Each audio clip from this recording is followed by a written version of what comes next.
Okay, let's talk about a word that I'm pretty sure we all think we know, introvert. But what is that classic image of a quiet, shy person is, well, just the tip of the iceberg.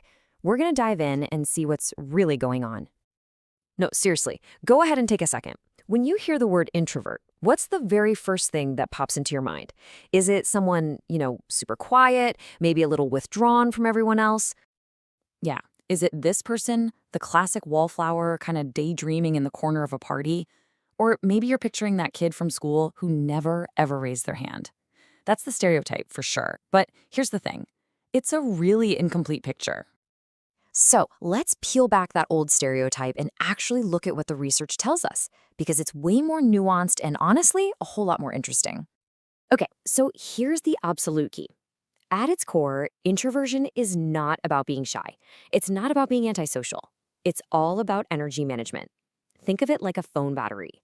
For an introvert, social interaction drains that battery, and they need time alone to plug in and recharge. Otherwise, they just feel completely wiped out. But, and this is super important to remember, it's not some kind of on or off switch. You're not just in the box or out of the box. Introversion is a massive spectrum with a huge variety of different personalities and behaviors that all fall under that one big umbrella. In fact, researchers have actually started to map out this whole spectrum. A study from Wellesley College, get this, has identified 4 totally distinct types of introverts. And there's even a handy acronym to remember them, STAR. Yep, you heard that right, 4. 4 different types, and each one has its own totally unique way of experiencing the world. And you know what? This completely changes the game when it comes to how we think about introversion. So let's start with the first 2, and these are the ones that are really going to blow up that old wallflower stereotype: the social introvert and the thinking introvert. All right, first up, the social introvert. And I know what you're thinking. Wait a minute, that sounds like a complete contradiction. But stick with me here, because it actually makes perfect sense. See, social introverts genuinely like being around people. They can be fun, they can be outgoing, but that social battery we talked about, it's got a limited charge. So they might be the life of the party on Saturday night, but they are absolutely gonna need all of Sunday alone just to recover. They really prefer a small, close circle of friends, and when they're with that group, you might honestly mistake them for an extrovert. Okay, next up we have the thinking introvert. Now this is the type that really lines up with that classic daydreamer image, but it goes so much deeper than just being a little lost in thought. These folks live in this incredibly rich, complex inner world. I mean, they're super introspective, really in tune with their own feelings.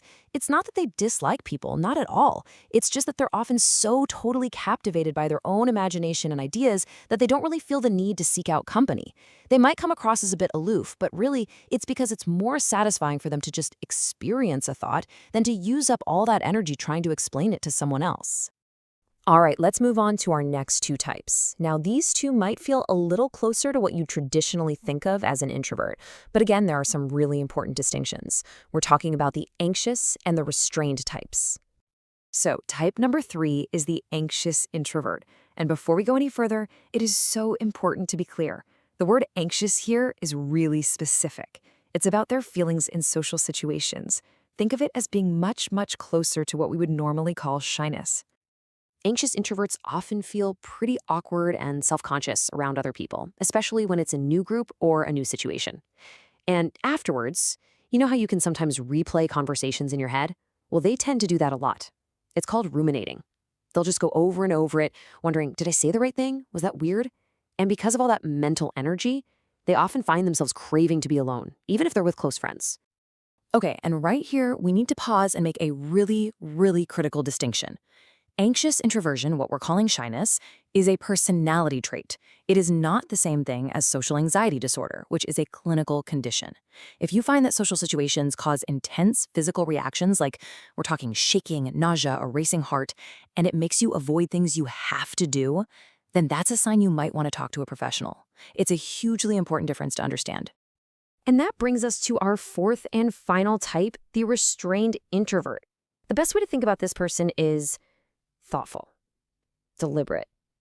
They operate at their own pace. Restrained introverts really don't like to be rushed. They're the think before you speak type, for sure. They find a lot of comfort in routine, in things being predictable. And in social settings, they just need a little time to warm up before they really engage. They're not anxious about it, not at all. They're just methodical. They like to kind of watch from the sidelines for a bit before jumping into the conversation. So there you have it, social, thinking, anxious, and restrained, four very different ways to be an introvert. Okay, so why does any of this matter? What's the point of knowing all this? What's the big takeaway? Well, at the end of the day, understanding where you or the people in your life fall on this spectrum, it's really a tool for better communication. It helps you make sense of your own needs, right? Like, oh, that's why I feel so completely exhausted after that work event. And it gives you the words to explain that to other people. And that is how we build real empathy and make our relationships stronger. So as we wrap this up, I want you to think about it for a second.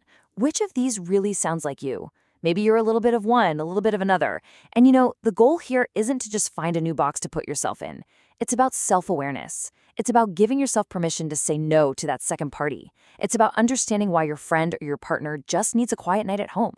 It's about learning how to build a life that works with your natural wiring instead of constantly fighting against it. So the real question is, what are you going to do with this new insight?